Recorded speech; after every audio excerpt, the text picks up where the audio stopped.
Hello, friends. Welcome to Empty Cloud Monastery. I am Ayyā Somā, and I'm here with Ayyā Somā. So we are going to start with a bit of meditation, but before that, hello to Upasika Tara. Good to see you. Hope you had a good, safe travels. Tara was here as a resident for a little while and just left. So good to see you online. Hello to Ron, Jayanta, other people, other residents saying hello, Tara. And hello to Kumu and Yulia. Good to see you as well. All right, so we can start by getting into a comfortable seated position and stretching our back, making sure it's upright.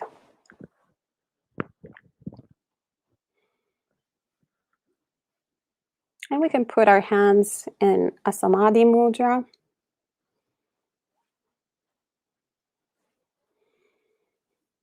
We can take a few deep breaths.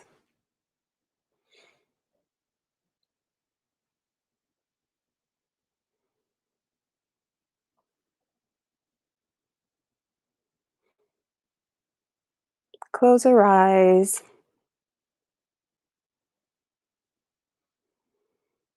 And relax the entire body. From the top of the head to the tip of the toes.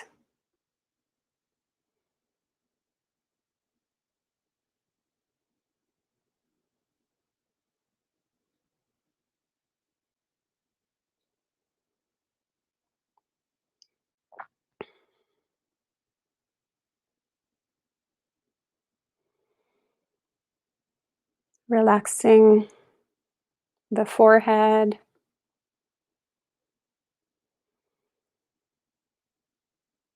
Relaxing the jaw.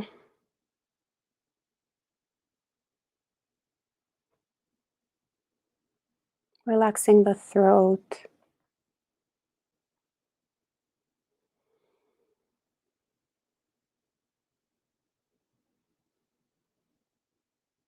Relaxing the shoulders.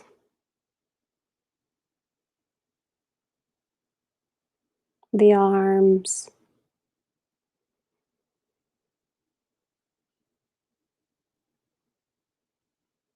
The belly.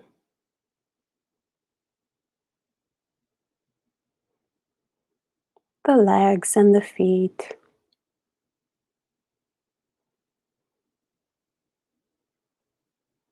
Relaxing the entire body.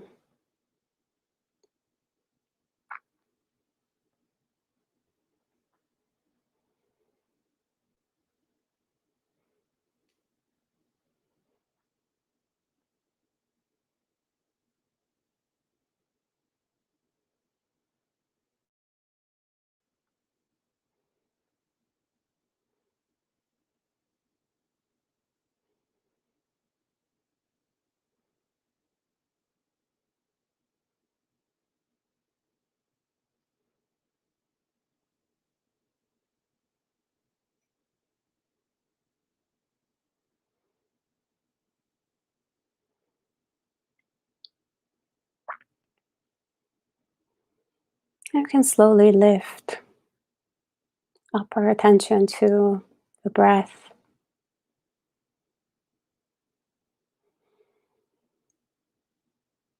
Anchor our attention, perhaps if it's helpful, to the tip of the nose.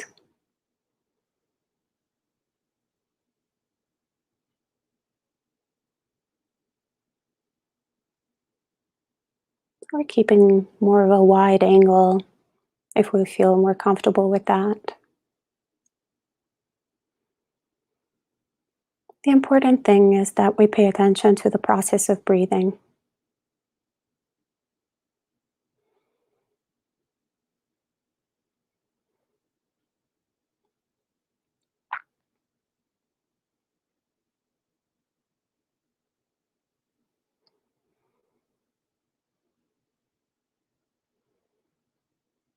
Without forcing the breath, without trying to control it or wanting for it to be different than what it is.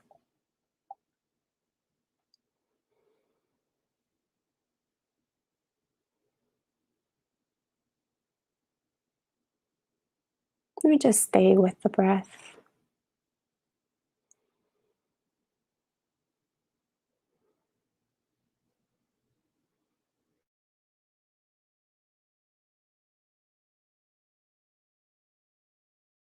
We're breathing in. When we're breathing in,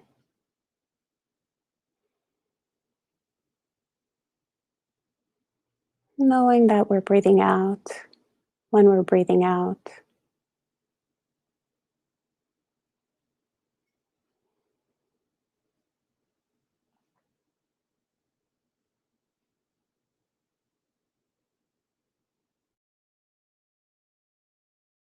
Observing if the breath is short or long.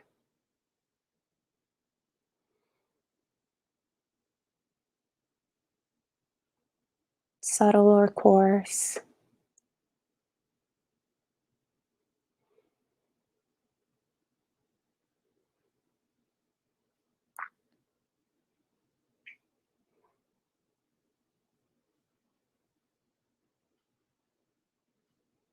We just stay with the experience, nurturing curiosity,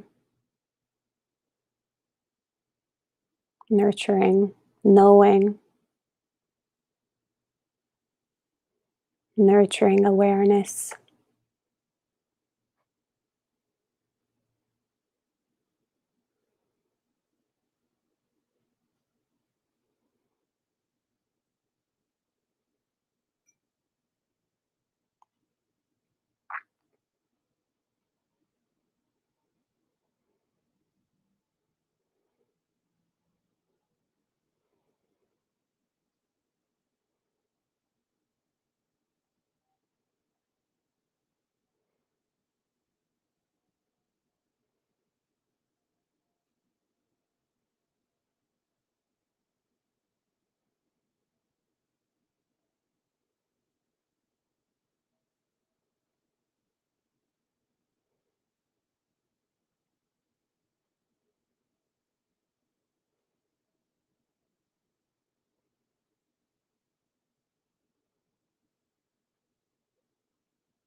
If thoughts appear in the mind and we get distracted, we can gently bring back our attention to the breath.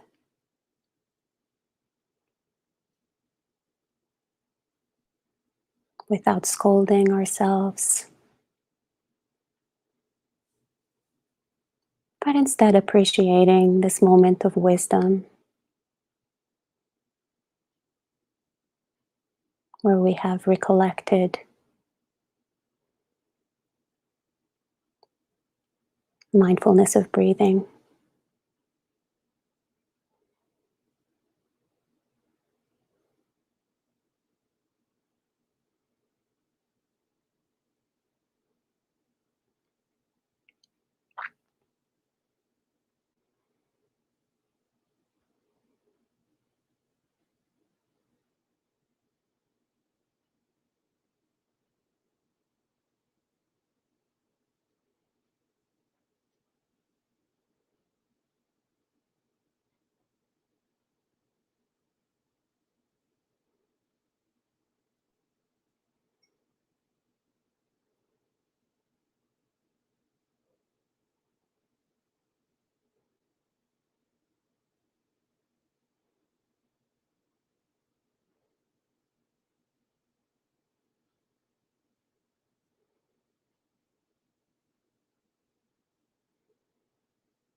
And as we keep bringing our attention back to the breath over and over again, the more the mind becomes still. And the more the mind becomes still, the more the mind becomes relaxed and peaceful.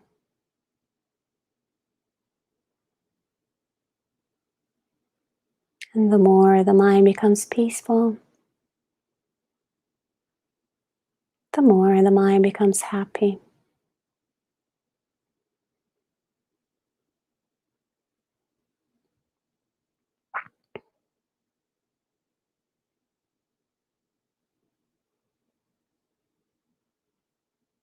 So we can bring to mind how this happiness is always accessible to us.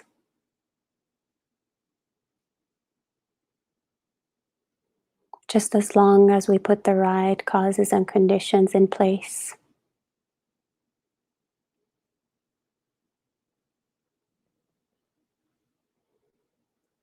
So we can wish for ourselves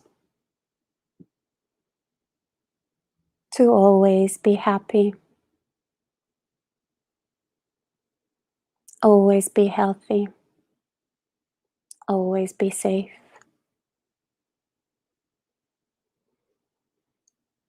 May I be happy. May I be healthy. May I be safe.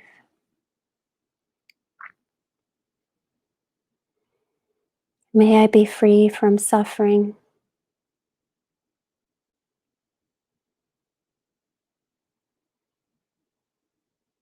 May I be free from greed, hatred, and delusion.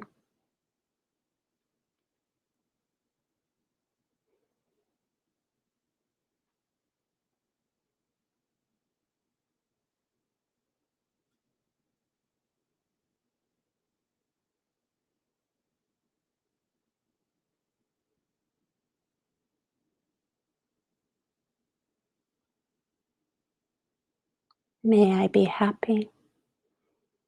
May I be healthy. May I be safe.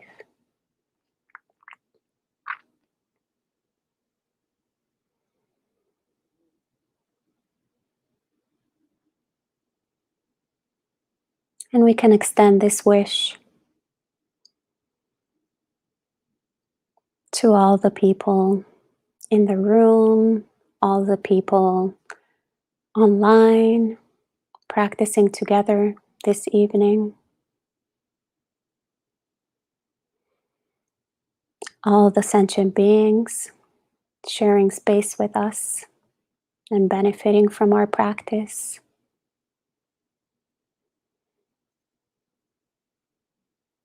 May we be happy. May we be healthy. May we be safe.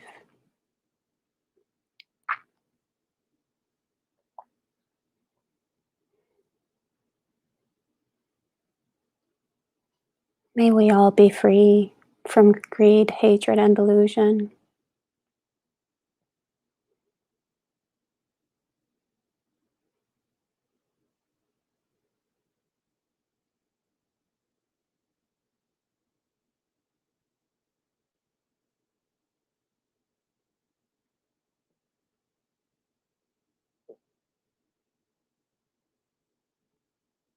And we can nurture and extend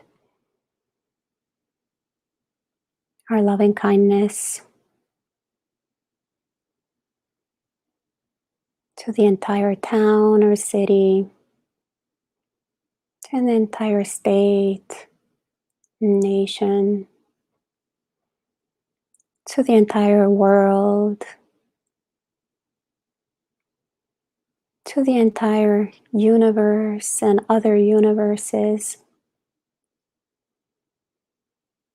all the different realms of existence.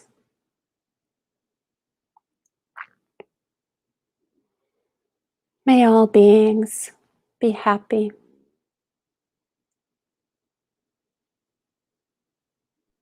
May all beings be healthy.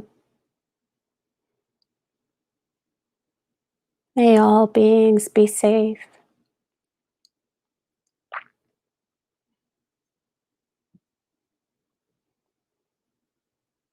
May all beings reach unconditional happiness.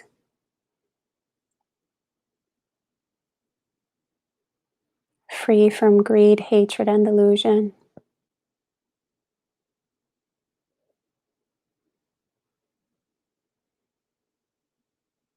May all beings have happy minds.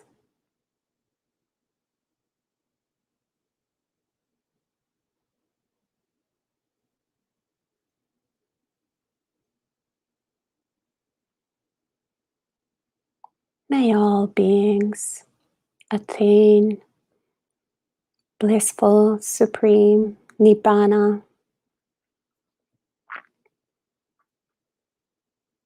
for the benefit of themselves and others.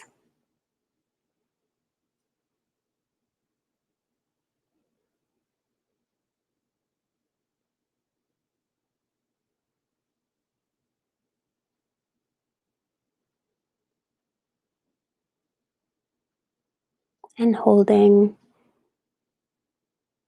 that warm wish in our heart,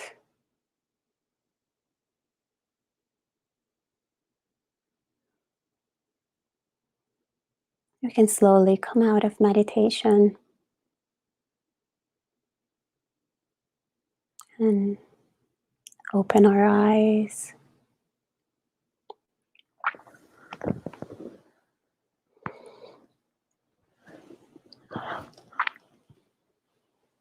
All right, and we can take a few moments to stretch our body and delight in a happy mind full of loving kindness.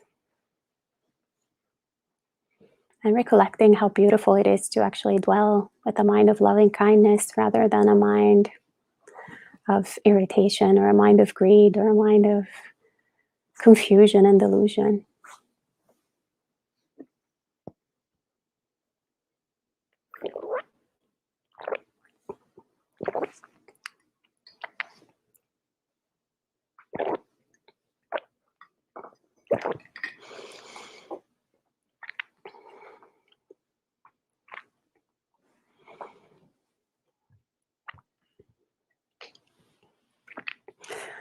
All right, so the talk this evening, the subject is abandoning hierarchy. Was not picked by myself, but I believe Bhante Sutaso picked it a while back. But before we start with some reflections on the topic, we can pay homage to our original teacher, Shakyamuni Buddha, the reason why we're all gathered here tonight. Namo tassa bhagavato arahato samma sambuddhassa. Namo tassa bhagavato arahato samma sambuddhassa. Namo tassa bhagavato arahato samma sambuddhassa. Buddham dhammam sangham namasami.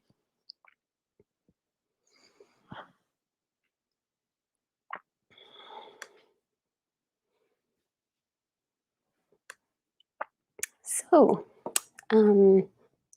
the subject of the topic is abandoning hierarchy. I wanted to explore a little bit what hierarchy is to begin with, or what does the Buddha have to say about the subject matter. So in order to transcend any type of thing in Buddhism, we first need to understand what it is, understand what we're talking about. And so first and foremost, one of the daily recollections that the Buddha encourages us monastics to do actually is to recollect, I am no longer part of the social hierarchy. That Venerable Bhikkhu Bodhi actually translated, I have entered upon a classless condition. You'll find a list of the recollections in Anguttara Nikaya 1048. But it's very interesting how this is the first one. And it's also very interesting because as we, perhaps Western monastics or people in the West in general, that enter the Buddhist path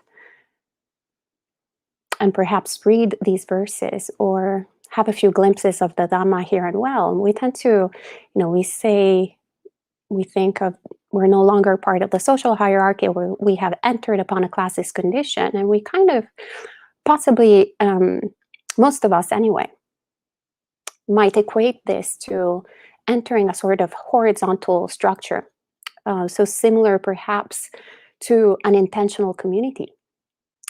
So perhaps we have the expectation that we enter a monastery and everybody has the same say in things, the same duties, the same sort of different roles. And then, we hear concepts like there is no self. So we also start thinking perhaps, certain elements have nothing to do with it. So, gender and sex, for example, have no place in all of these environments.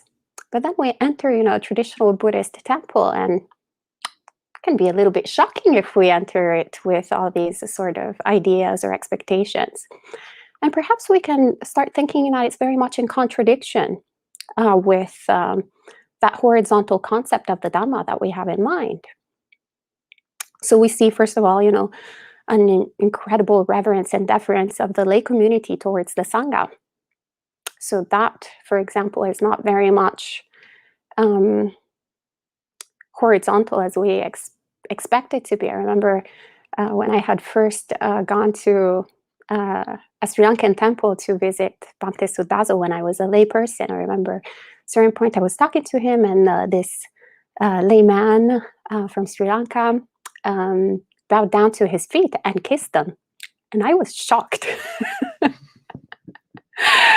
I had never seen anyone, bow down to anyone in that way, and definitely never anyone at all kiss, not kill. Luckily, he didn't kill him.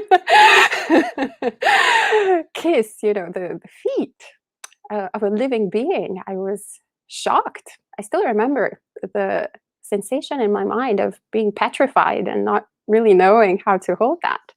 Our friend Pushpi from Sri Lanka, who was laughing. She was like, "Oh, so cute, Westerner."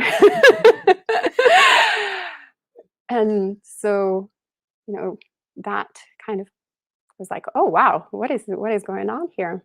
And then you see also, amongst monastics, the reverence and deference of the junior monastics towards the elders, and also an emphasis on seniority and hierarchy. When you ordain, there's this small print that perhaps some Westerners don't quite read. And they're like, "Okay, yeah, I'm gonna go and hang out with my buddies." But actually, there's quite, a sense of what your sort of role is inside the Sangha. At the very beginning, it can be a little bit shocking if you have these ideas that there's this, a weird horizontal structure. Actually, before this talk altogether, for example, I didn't just come here out of my own accord. I actually asked permission to give a Dhamma talk to the elder bhikkhu currently present here, the elder monastic present here, who happens to be a Jankavyo and who kindly has given me his blessing, which is why you see me tonight. Otherwise, I would have had to go.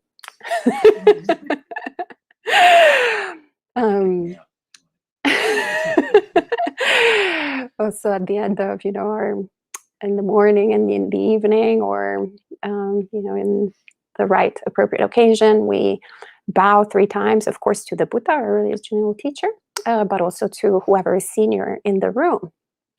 So that's clearly, another sign of a reminder, say, of seniority. We have reminders of seniority everywhere.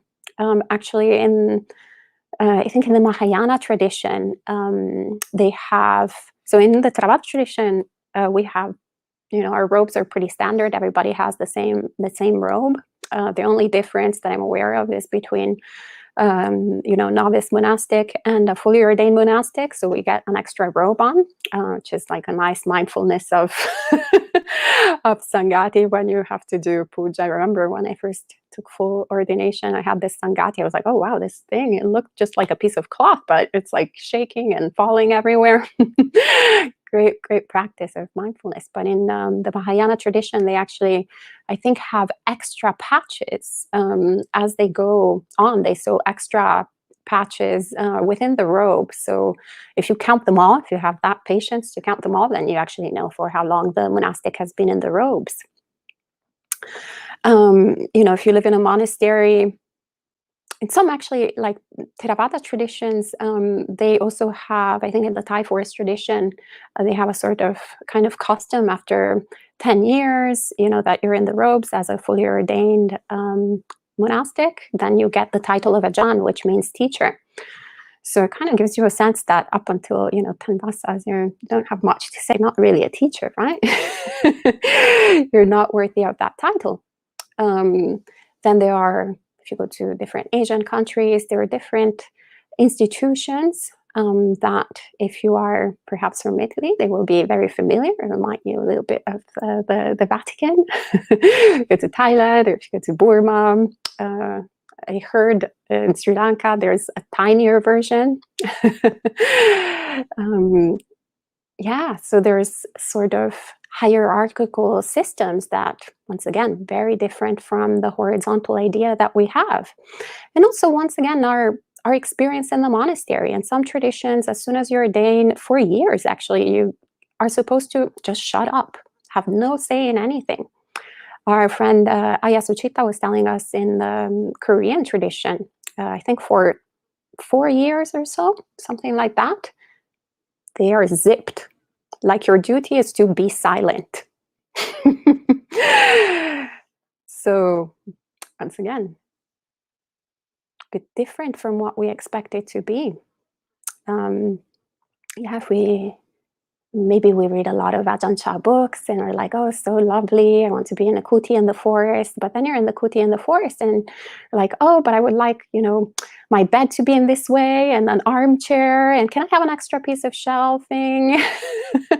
And well, actually, that's not available if the abbot has decided that is, the furniture that you're going to have. Perhaps everybody's going to have the same type of furniture. You also can't decide if you want to visit your parents, out of the blue. Like, I want to go next week. Well, no, not really. You have to ask for permission. So really, really not horizontal, is it? Quite weird. And then, of course, when it comes to gender sex, but I don't want to really talk about that tonight. I don't think we'll have much time. Also, you can Google in our YouTube channel, Ayyā Somā gender. I think we can find enough material. But yeah, we can, a lot of, definitely that was my experience actually. Before I ordained, I had all of my sort of ideas of what the Dhamma is. And then I remember I was shocked that there was not one Vinaya, there were two Vinayas. There were two different codes for bhikkhus and bhikkhunis. And the rules are a little bit different. And then we see the numbers and are like, wait, for the bhikkhunis, there are more, 311. Must be, bad thing. Like, I'm not quite happy about this, etc., etc. There's so much papancha that can happen in the mind. But anyway, as I said, we're not going to talk about the latter point, but I'm curious to explore a little bit the first and the second one. And fundamentally, I think what is important to ask ourselves is, how do we come to terms with sort of this apparent discordance? Is the discordance in our mind, or is the discordance in the sort of environments in the different traditional Buddhist countries, or is it in the monasteries in the West? Is there actually no hierarchy in Buddhism, or is there a hierarchy? Or what kind of hierarchy then is the Buddha talking about when he's saying we're no longer part of the social hierarchy? And do we accept it all? Do we reject it all? Or do we pick and choose? Like, how do we navigate this whole sort of realm? And I suggest to go to my favorite way of analyzing this, which is through the suttas. Actually, it's not my idea to do, to act this way, but actually, this is under the suggestion of the Buddha. So, of course, in the famous Kalama Sutta, the Buddha tells us not to believe in something just because we read it in a book. So that includes the Pali Canon that we have today. So actually, he says not to go by oral tradition, but I have updated it with reading it in a book. So actually, maybe I should not to go by reading it on suttacentral.net. That's maybe the most. I'm still a little medieval, so I haven't gotten too updated with the times. So also not to believe in something because someone tells us, or because we heard it, or even because a teacher told us as much. And also not because it's the tradition. As a matter of fact, actually, the Buddha tells us if someone is a traditionalist, in the Sandaka Sutta, the Buddha tells us also to be quite wary. He says, again, Sandaka, here some teacher is a traditionalist, one who regards oral tradition as truth. He teaches a Dhamma by oral tradition, by legends handed down, by the authority of the collections. But when a teacher is a traditionalist, one who regards oral tradition as truth, some is well transmitted and some badly transmitted. Some is true and some is otherwise. So this is in Majjhima Nikaya 76. So we can get even more confused. We're like, oh, wait, I thought you were going to say that all the answers of our problems were going to be in the suttas. And now you're saying, well, some are well transmitted, some aren't. Oh, it's a disaster.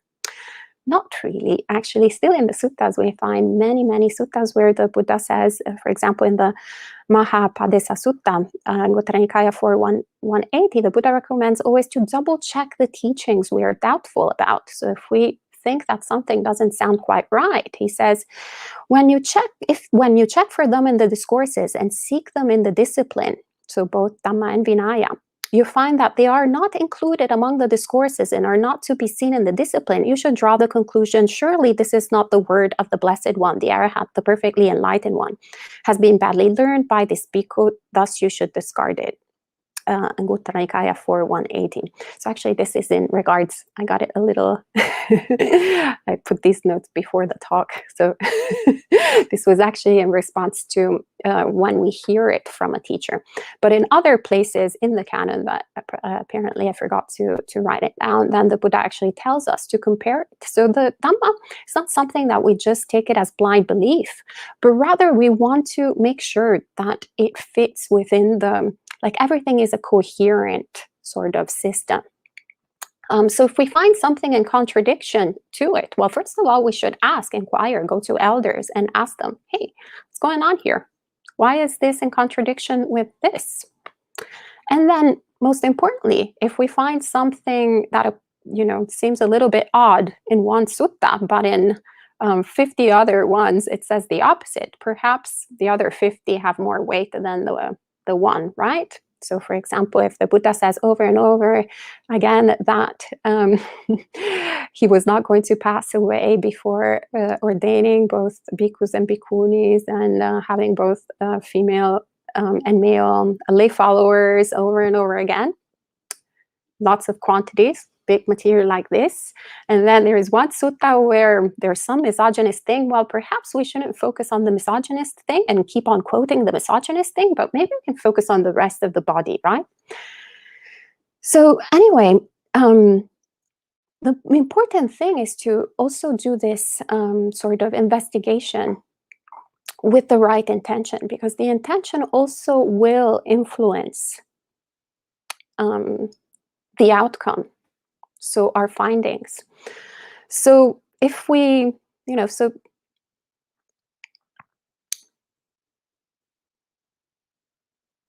if there are forms, if there is a hierarchy, I think the intelligent question is to ask ourselves, what is the purpose of these forms? What is the purpose of this hierarchy if we perceive a hierarchy?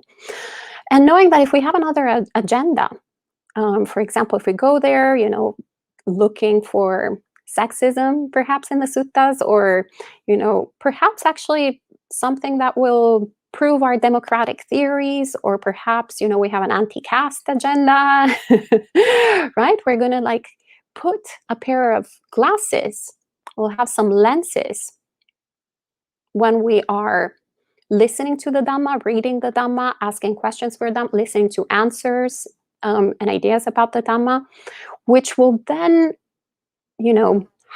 we're going to be doing a different type of work than actually investigating and trying to really understand what the purpose is in all of this. And most likely, actually, what we're going to find, the answers that we're going to find in the Dhamma will disappoint us. Because if we have an agenda, if we want to find blue in the Pali Canon, expecting that blue is in every page, and then we maybe find 0.5% blue, we're going to be very disappointed. But in the process, we have lost, the opportunity to look at all the other things that are present there, and to actually learn perhaps a different way of looking at things. So anyway, the first question, is, as we said, what does the Buddha mean by entering a casteless condition? So as Bhante Sudaso translated it, I am no longer part of the social hierarchy. I like both Bhante Sudaso's translation and Venerable Bhikkhu Bodhi's translation, which is why I keep on quoting both of them at the same time. So casteless, so the Pali that is used is referring to the early caste system in ancient India. So with the Brahmins, the Khatyas, the Desas, the Suttas, and of course the Chandalas in the specific. But by looking at other suttas like the Vasita Sutta, it is clear that we can extend this to every class we have in society. That is fundamentally a convention that marks our living condition fundamentally. So the Buddha in the Vasita Sutta says that there is no inherent difference seen amongst humans. You can see inherent differences amongst other classes of beings. So between, for example, humans and birds, very clear distinction, right? Or between, birds and snakes and humans, very clear sort of distinctions, right? But actually, when we think about snakes, can we tell the difference in terms of gender, for example? I have no idea. What's a female snake, a male snake?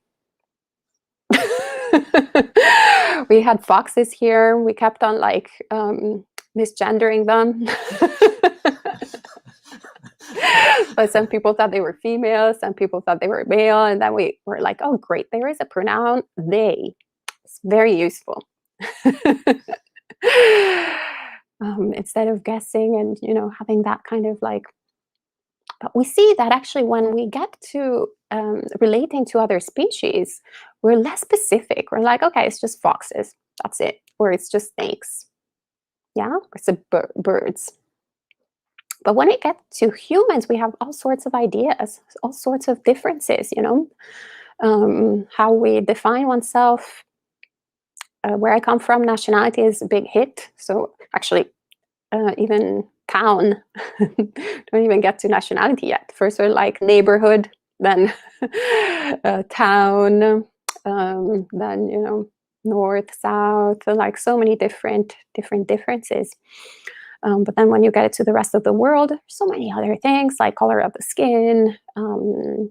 Well, actually everywhere, gender, that seems like a big hit amongst humans worldwide. Gender and sex, like really, yeah, number one top hit. And the Buddha says that actually none of these are to be seen as inherent quality. There is no difference amongst humans seen as that. They're just conventions. And fundamentally, like even when we get into social classes or etc., we call a farmer, why would we call a farmer? A farmer is a farmer because the farmer farms. So it's an action that fundamentally defines that classification of beings.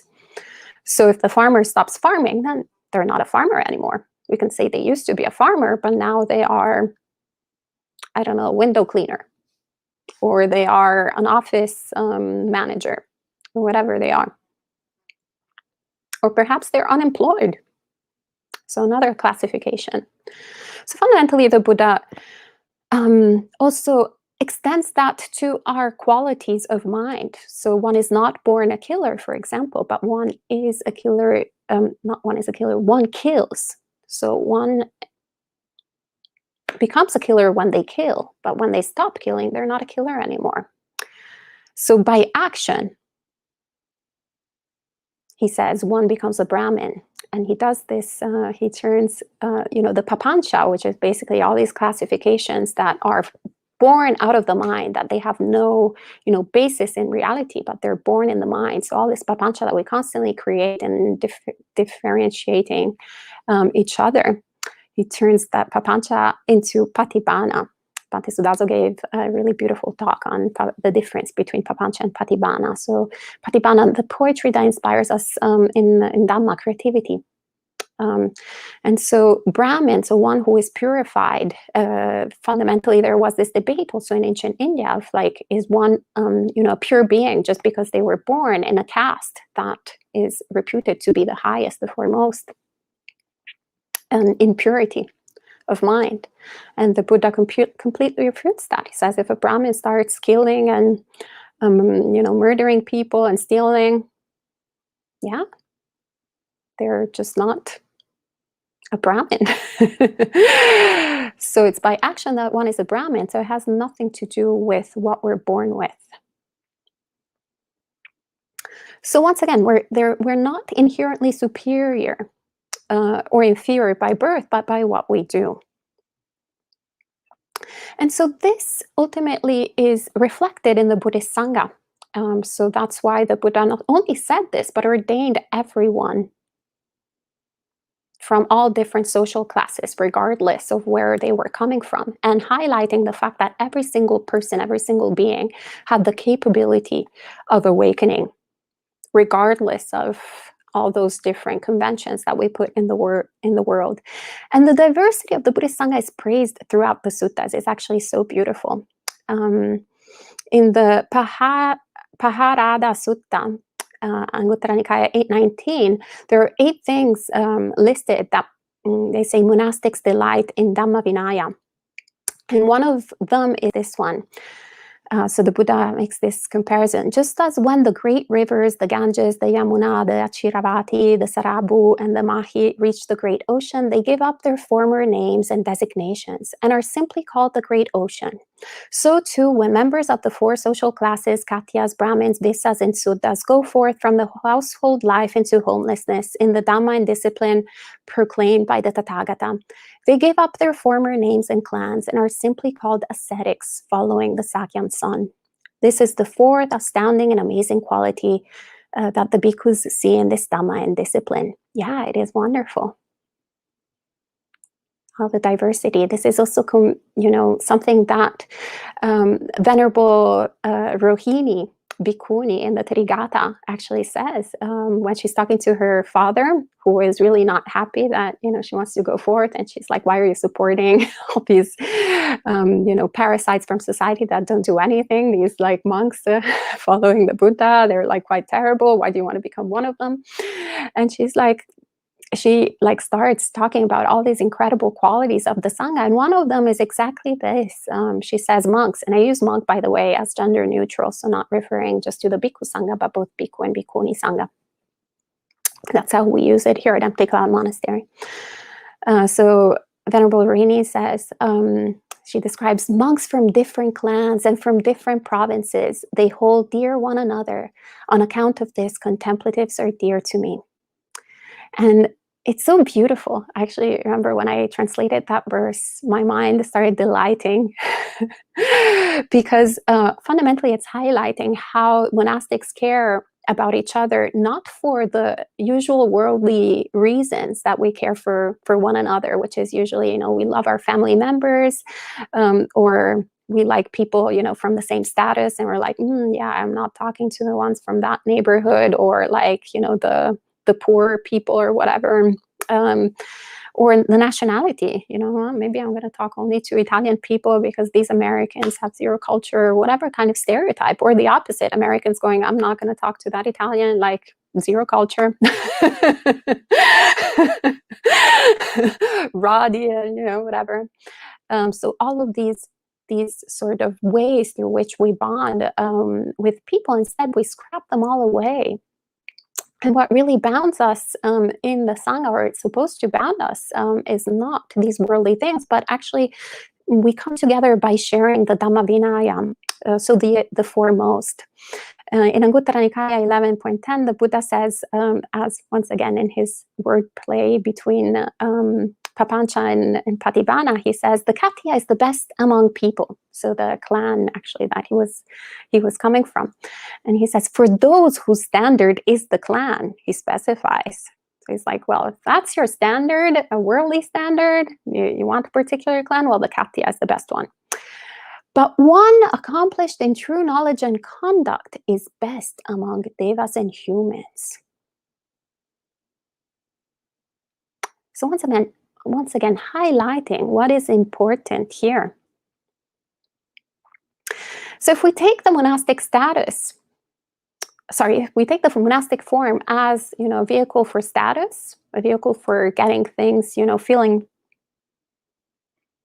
some sort of importance, sometimes we can say it's actually the only aristocracy that you can join if you're a bhikkhu. If you're a bhikkhuni, actually, it's usually a downgrade. It's the untouchable class. But if you're a bhikkhu going to Asia, not in the West, we're all kind of somewhat untouchables, but it's a downgrade for all of us, whether we're Western monastic, Asian monastics. But in Asia, if you're a male monastic, especially in certain countries where there's a lot of incredible faith, it can literally feel like, the only aristocracy that you can join.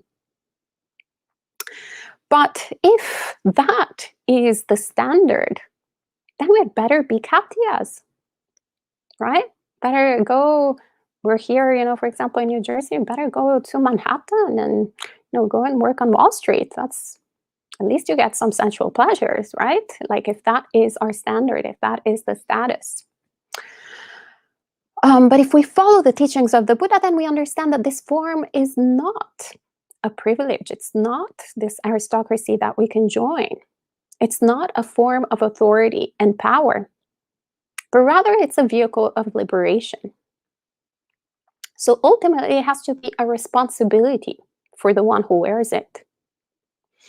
And in fact, the Buddha is quite clear throughout the suttas in reminding us over and over again that we're eating alms food as debtors. He really reminds me of my mom, because my mom used to come when I was a teenager, going to high school. And if I was a little bit lazy and not wanting to go to school and pretending that I was sick, my mom would come and shame me and go, "You're eating bread like a traitor." This is literally translated from Italian. In where I come from, we just shame each other since we're born. So we kind of like are, after a while, we don't get upset. It's just part of how we speak. So yeah, so we're like, yeah, you're here, I'm supporting you. You'd better go and do something with your life. You can't be, my dad was also very strong, and like, you're acting like a parasite. So in a way, I feel the Buddha a little bit has the same sort of vibe, but out of compassion for us to really remind us that we're racking up a big debt. Being supported by donations is not a privilege. We're actually racking up a big debt that we can only repay by attaining awakening. So that's why he reminds us this out of compassion. So kind. I love the Buddha. And so we see that the Vinaya, once again, is not a vehicle of liberation in and of itself. So for example, if it's not that just because we receive alms food every day, doesn't matter what we do with our minds. So we're like, oh yeah, that's great. Maybe Pushpi is a great cook, so I'm gonna become very good friends with Pushpi. So Pushpi comes and does this really great food, but this other person over there, they're terrible. So I'm just gonna ignore them. and kind of doing that. But, in the end, I'm like following the Vinaya, because in the Vinaya, the only thing that I need to have is for someone to come and offer me food, and that's it. So it doesn't really work that way, right? So the Vinaya needs to be supportive, is a support to the Dhamma. So it has to be drenched with Dhamma. Otherwise, it just becomes Sila Vata Paramasa, a very big impediment for attaining stream entry. We just follow a bunch of rules mindlessly without understanding their purpose. Well, we're not terribly different from Queen Elizabeth. I'm pretty sure Queen Elizabeth has never touched, for example, money in her entire life. Pretty sure. There's no need. Is Queen Elizabeth a bhikkhuni? Think so. Is Queen Elizabeth? She's great. I actually really like Queen Elizabeth, but she's not really practicing the teachings of the Buddha. So it's very important to see that, for example, handling money is not an end in and of itself, because there are different ways to not handle money, but rather it's a means to an end. And the end always is liberation, to get free of debt by realizing Nibbana. And so it is actually for this purpose, for the purpose of liberation, to support this noble quest, that the Buddha encourages lay followers to support the monastic Sangha. And that to this day, we have so many people throughout the world. It's incredible. It's so beautiful, who really value the Sangha, who really support the Sangha. Not only because the Buddha has told them so, but also because they have seen that actually this is an incredible field of merit that creates, in fact, the conditions for people to eliminate greed, hatred, and delusion from their minds. But this, of course, it's how do you say, a double-edged sword. Thank you very much, Venerables. For us monastics, because it's so difficult. Well, for the bhikkhunis, once again, we are very privileged here because, we have very little support, so it's great. But for our poor fellow, I have so much compassion for my fellow, spiritual companions, bhikkhus, who, on the other hand, can get really showered with all sorts of sensual pleasure, all sorts of, really tempting situations, very tricky, very tricky situations that can create the conditions for greed, hatred, and delusion to overcome the mind. But once again, the Buddha, out of compassion, encourages us monastics to constantly reflect on the purpose of why we are, supported by lay people, and also to be the heirs of his Dhamma, not of his material goods. It's one of my favorite suttas, Majjhima Nikaya 3, the Dhammadaya Sutta. And yeah, it made such an imprint in my mind when I first read it, to be the heir of my Dhamma, not of my material goods. Also remembering that we actually don't deserve, we haven't really put that much effort in doing this. They're all of the, the noble Sangha, the Mahasangha, starting with the Buddha, that created the conditions for the support to come. And in the Samyutta Nikaya, there is an entire chapter, the Labha Sakkara Samyutta, on how praise, honor, gain are bitter, vile, obstructive to the attainment of awakening. So that's why I'm like, oh, poor fellow bhikkhus. They are always showered with praise, honor, gain, all these bitter things that are really vile, actually, very obstructive in the path towards awakening, not something to aspire to. So once again, for all of us to really put effort in pursuing the path towards enlightenment, not the path towards entitlement. And once again, the purpose of Dhamma Vinaya for us monastics to recollect that it has to be towards enlightenment, not towards entitlement. As a matter of fact, we see how the Buddha explains the reasons why the good Dhamma continues or disappears after his passing away. In Anguttara Nikaya 640, Venerable Kimbala asks the Buddha, what is the cause and reason why Bhante, the good Dhamma, does not continue long after a Tathagata has attained final Nibbana?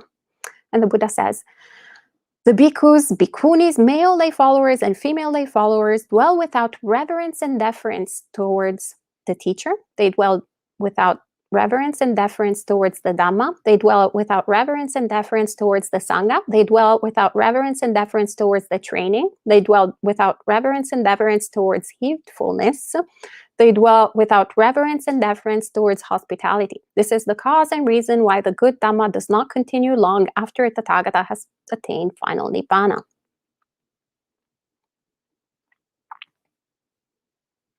So we start kind of seeing a little bit more what the purpose of this hierarchy is. It's clearly not to have a bunch of things. It's not to be the leader of the pack, you know, to be the dog on the pack, not to be the CEO, and like for all to aim to be abbot. By the way, disclosure, small print, it's terrible to be an abbot, so nobody should aspire for that. It's also an unpaid position, so really the worst of both worlds. But rather, it's once again cultivating reverence and deference. So by cultivating reverence and deference towards Buddha, Dhamma, and Sangha and fellow practitioners, then we actually cultivate a lot of wholesome mind states, and we also impede from the good Dhamma to fade away. And we're going to explore this a little further.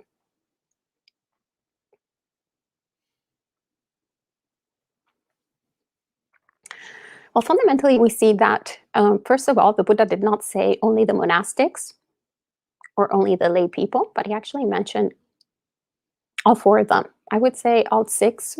We can also include our transgender friends. So the entire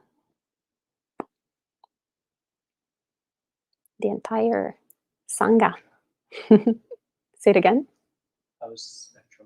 The entire spectrum. Thank you. I have a lot of people in the audience who English is their first language, so they are kind enough to suggest the right terms. And so what does the Buddha encourage for lay people? Well, the Buddha encourages throughout the suttas to cultivate wholesome qualities, well, for everyone, whether they're in robes or not in robes. But we see in the suttas, in particular with the lay people, he encourages to, well, support the Sangha. We see also in the gradual training, actually, Venerable Sumita, a senior monk from Sri Lanka. You can go on our YouTube channel and search his, he gave an incredible series of talks on the gradual training. And so Dana Katam, Sila Katam, we see in him how important it is, how it is essential to cultivate. They're essential to cultivate both faith and right view. So I have a few sutta quotes myself here, in where we see how the Buddha explains how by revering and feeding the Sangha, one gets to cultivate virtue by making merit, and one creates the conditions for the Sangha to approach them. And in this way, one gets to have access to the Dhamma. So in Anguttara Nikaya 346, we see the Buddha says, when virtuous renunciants dwell in dependence on a village or a town, the people there generate much merit in three ways. What three? By body, speech, and mind. Win, win, win situation. Then in Anguttara Nikaya 538, by the way, it's full of quotes in the sutta, so I really had a hard time picking the right ones. But in this sutta, he says, these are the 5 benefits that come to a clansman who has faith. When the good persons in the world show compassion, they first show compassion to the person with faith. Not so to the person without faith. When they approach anyone, they first approach the person with faith. Not so the person without faith. When they receive alms, they first receive alms from the person with faith, not so from the person without faith. When they teach the Dhamma, they first teach the Dhamma to the person with faith, not so to the person without faith. With the breakup of the body after death, a person with faith is reborn in a good destination in a heavenly world. This is like the cherry on top of the cake. So lots of incredible, wholesome things, but most importantly, that is what creates the conditions for lay people to have access to the Dhamma. When I think about it, actually, that's how I've been able to meet all the wonderful monastics that I met before becoming one myself. But still, actually, to this day, I mean, it's not terribly different. Actually, being a monastic, it's just it shifts a little bit the nuances, but that's exactly, you create, you plant the seeds, and then the seeds sprout. Yeah. So once again, for monastics, it's the same kind of thing, as I said, just slightly different. And we need structures supportive to the development of faith in the triple gem, and conditions that are beneficial to associate with the wise. So then we can be taught by them. It's incredible. We had 2 senior monastics, one after the other, here at Empty Cloud. My mind was rejoicing. It was like, that's wonderful. Bhante Sumita, wonderful. Ajahn Pasanna, and also wonderful, actually, Ajahn Kabil. Thank you for coming. Yeah, it's incredible. I love being the most junior in the room. I actually have to stress when I'm not. And why is that so? Because once again, the purpose of all of this is to be surrounded by people who are ahead of you in the path, so that you can learn from them. It's extremely auspicious. It's extremely beautiful. So once again, the reverence and deference is not something optional, but it's actually essential to the ultimate goal.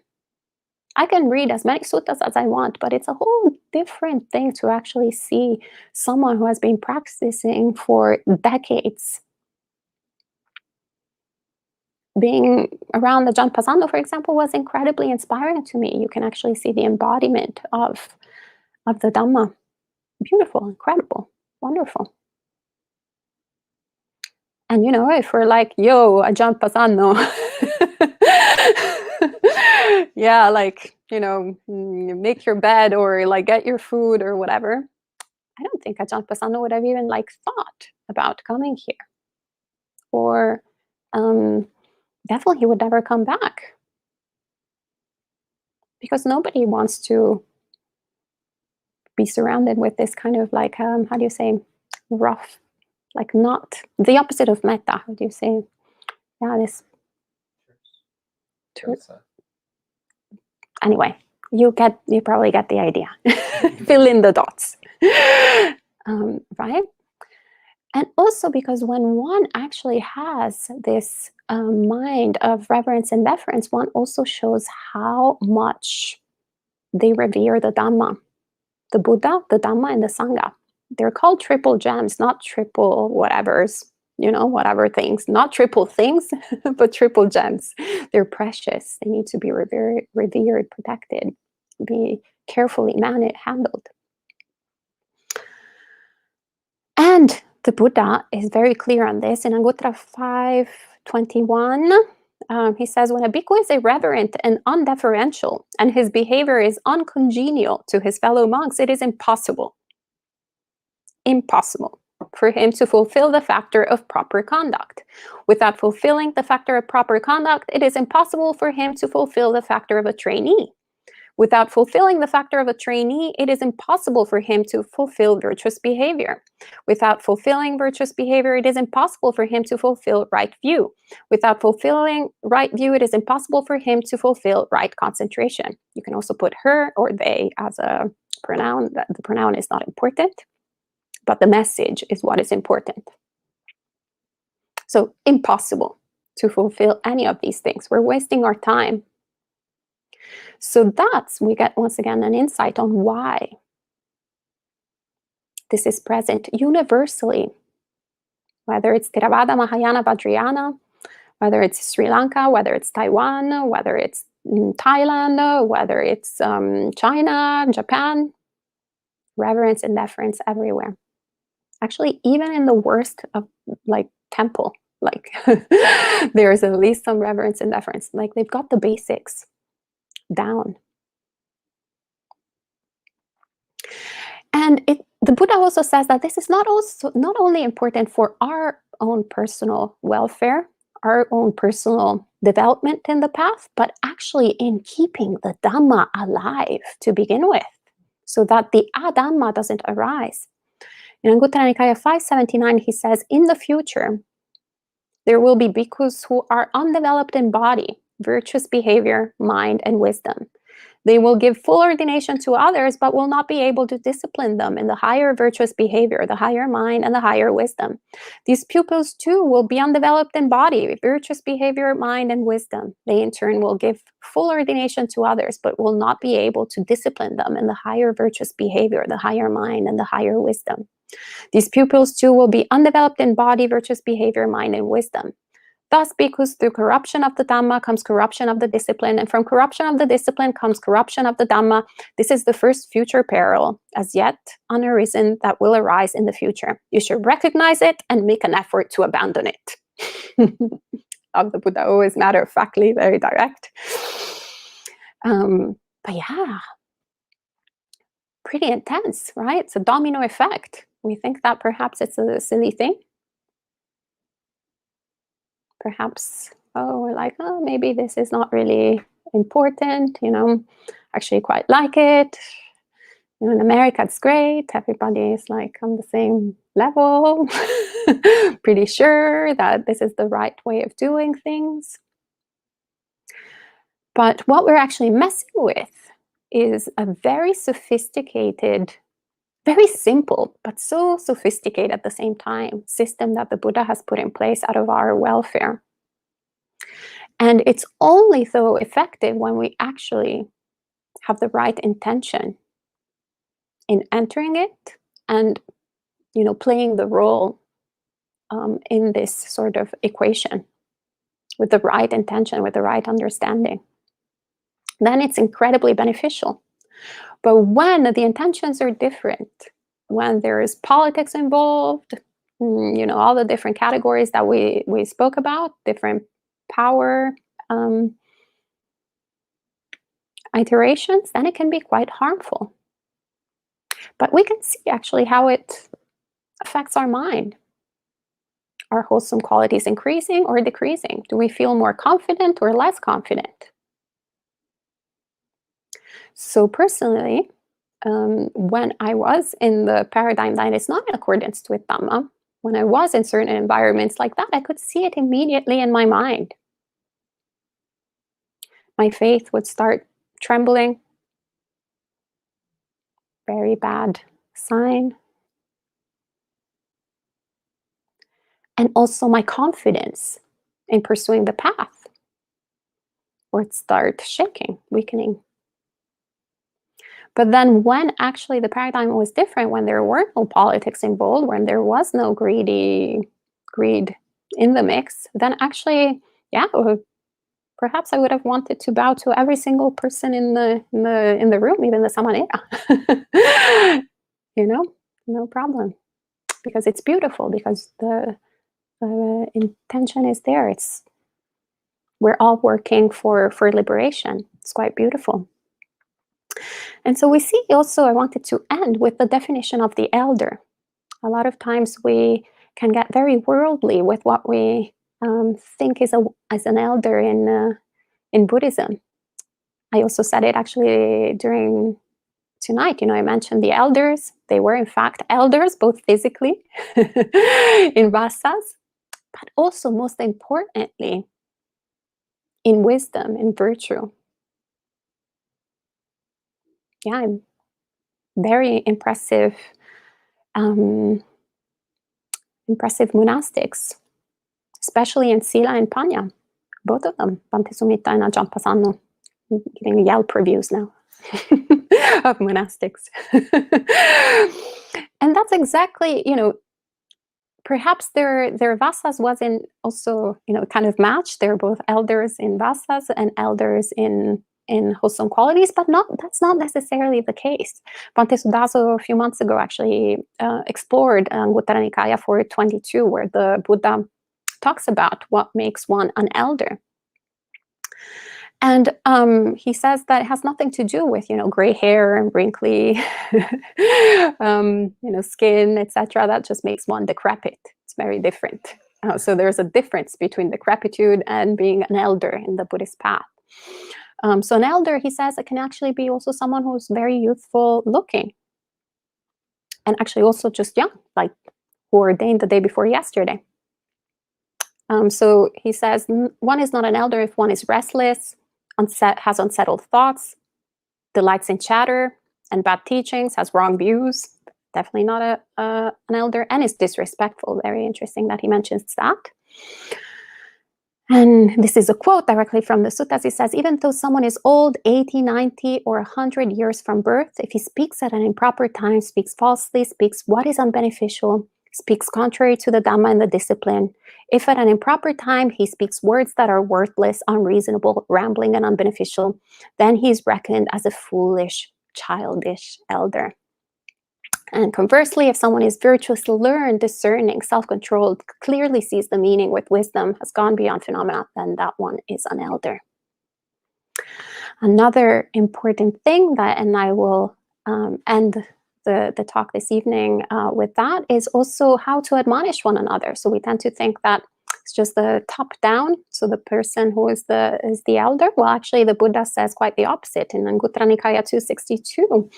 He says that is co-residency among the bad, when senior or middle or junior monk thinks that senior or middle or junior monk should not correct me, and they will do so probably without sympathy, so I will also refute them and not make amends for it. It's like that's a recipe for big disaster. But instead, he says the co-residency among the good, so the one that we need to aspire to, is that each one of them, whether they're senior, middle, or junior, should look forward to being admonished by both senior, middle, and junior. And also, those senior, middle, and junior will admonish out of sympathy. And so then the person will say, good, thank you for admonishing me. That's great. That's wonderful. Then they won't trouble them, and they will make amends for it. Because actually, admonishment is growth in this Dhamma and discipline, says the Buddha over and over again. Something that we need to look forward to. It's not a punishment. So whenever it is used as a punishment, or as, well, these people can talk, or these people cannot talk, these people can admonish, and these people cannot admonish, well, that is not in accordance with Dhamma, then that becomes a different paradigm. So that's what we should question and see, well, how does it fit within the realms? And we can ask questions and see. So anyway, this is what I had to share on this topic. I hope it was beneficial. Namayang Dhammakataya Sadhukarang Dadamase Sadhu, sadhu, sadhu, anumodami.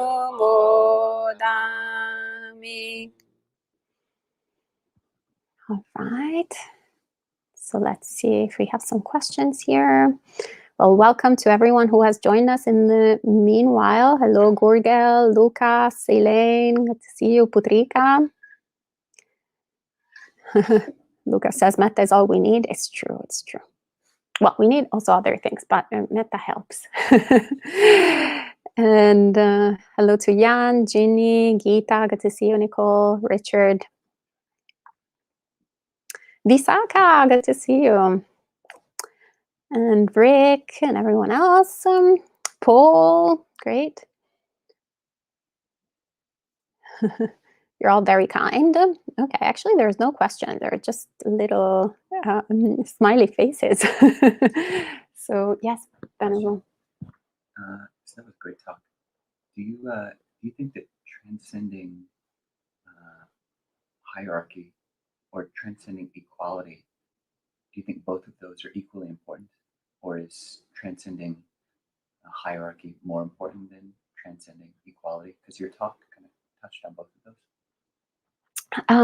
Well, I think that, once again, the hierarchy to me is a means to an end. So something that is supportive. So I mean, eventually we'll transcend everything. That is the purpose of the path. So it's kind of like, it's part of the simile of the raft. So the hierarchy is part of the raft, and then when we have reached the shore, we throw it out.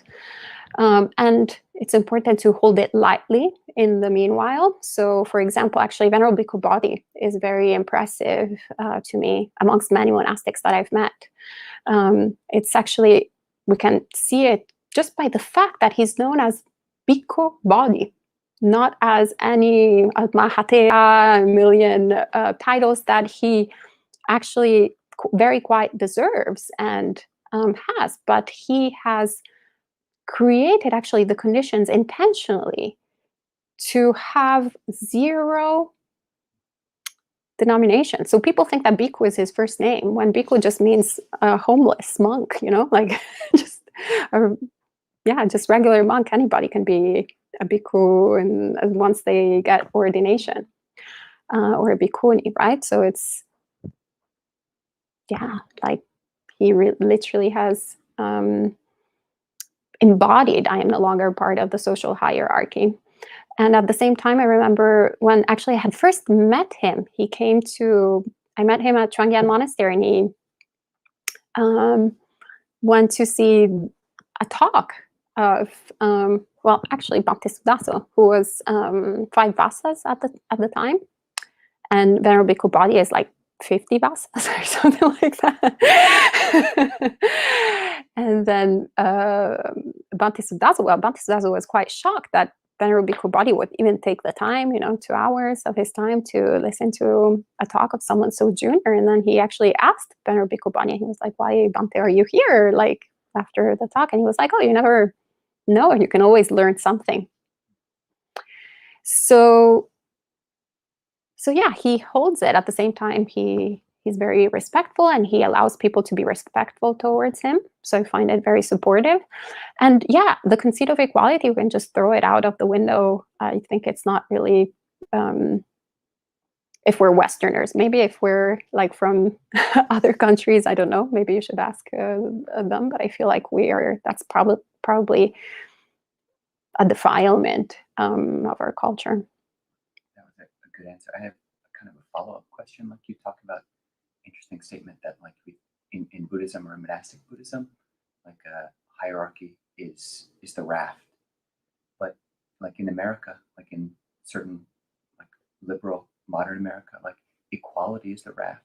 Do you think that is a safe raft?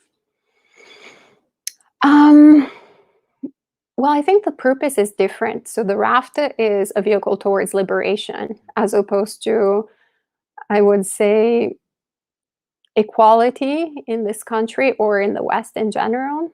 I mean, is used for a different purpose, which is not freedom from greed, hatred, and delusion, but rather, distribution of wealth, or different forms of, I guess, kind of trying to make samsara that is imperfect by definition a little less horrible to live in, so to speak. So this is not being, an expert in the field. I think that's the assumption, and definitely I'd rather live and practice the Dhamma in a democratic regime than in a totalitarian regime that will create certain obstructions. So yeah, I think that it's good to like separate the two. And I feel like actually there can be a problem as we approach the path, that we conflate things that seem talking about the same thing just because they use similar terminology, like liberation perhaps, or freedom, when they actually mean entirely different things. That's my thought anyway.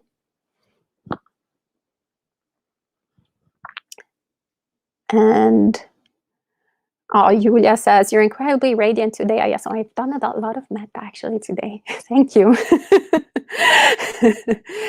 And Nidam says, thank you so much. You spoke about abandoning social hierarchy. As a layperson, how do we think about the tension between abandoning social hierarchy versus social reform?